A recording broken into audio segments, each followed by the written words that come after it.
all three quality teams, and we knew that when we entered this tournament. And Washington is a team that has been traditionally a top 10 program. They're right on the outskirts of the top 10 this week. I think they were 12th or 13th in the AVCA poll, but we have so much respect for Jim McLaughlin and the coaching staff at Washington. We played them, it seems like, a few years ago, but it was probably more like 5 or 6 years ago. The first trip we took to the Sweet 16, we ran into UW, and they beat us on their way to a national championship. So the fine program, good talent. They are a little younger than we are as far as who they're putting on the floor. Probably equal in talent, but I'm hoping that our experience will pay off for us there. But their strength is on the outside. They've got a kid named Van Sant, very good outside hitter, about 6'2", 6'2 and a half, was the #1 recruit in the country her senior year in high school. So she's a real dandy. Munoz is another outside hitter that plays a little bit of left, but mostly right. Very physical presence at the net as well. A kid named Parker that has impressed me with how dynamic and how fast and aggressive that she is. Their setters are a little green. They're starting a freshman. If they run the 6'2", they've got a freshman out of Austin that has not played a lot at the college level. And then a kid that played a little bit for them last year that is also one of those setters. And then their middles, Amanda Gill, who has sat out 2 years, one because she transferred from UCLA, and the other because she was injured, and is now just kind of rounding back into shape.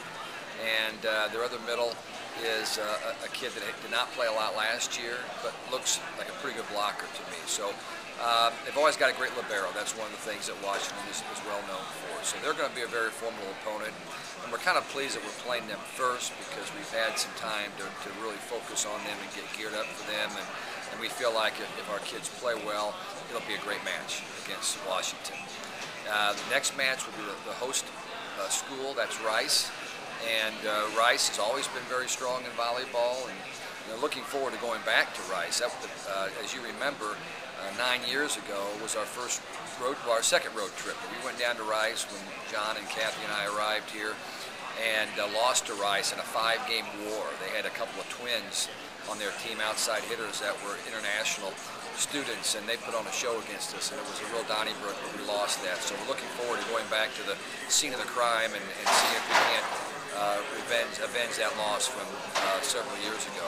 But they got a really good middle in Nancy Nicole. I remember when she was playing as a club player, watched her.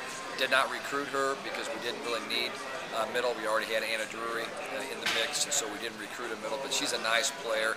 They've got some explosive outside hitters, and that'll be very tough for us to play one match and have about 2 hours in between and come back and play the host institution. So that'll be a real challenge for us. And then on Saturday we'll play LSU, and LSU is consistently in the top 3 or 4 of the Southeast Conference. They always put a lot of great athletes on the floor. I don't expect it to be any different this season with them.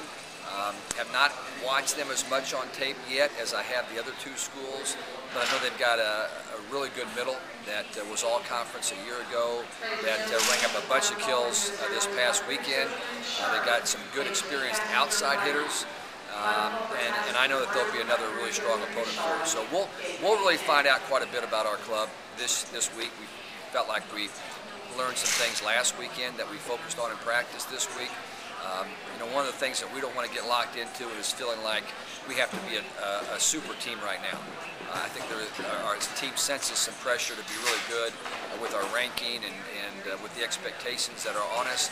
But I want those expectations to fall down the road on this team. I don't want everybody to feel like we have to go undefeated to start the season off. If we do, great. But we just have to keep getting better with the personnel we have. We will be playing some young people. We'll be playing some inexperienced people. Even Carly Kramer, who's a household name around Purdue volleyball fans, sat out an entire year without playing, and she's going to continue to get better as it goes. And we still have some pieces to put together on this volleyball team. So just like every other club in America right now, we're a work in progress, and we're going to be patient with these guys. But on the other hand, if we get into a knockdown drag-out, I want to see who's going to outcompete the other team. And that's what we did last year very well. We were really tough mentally. We have to continue that this season.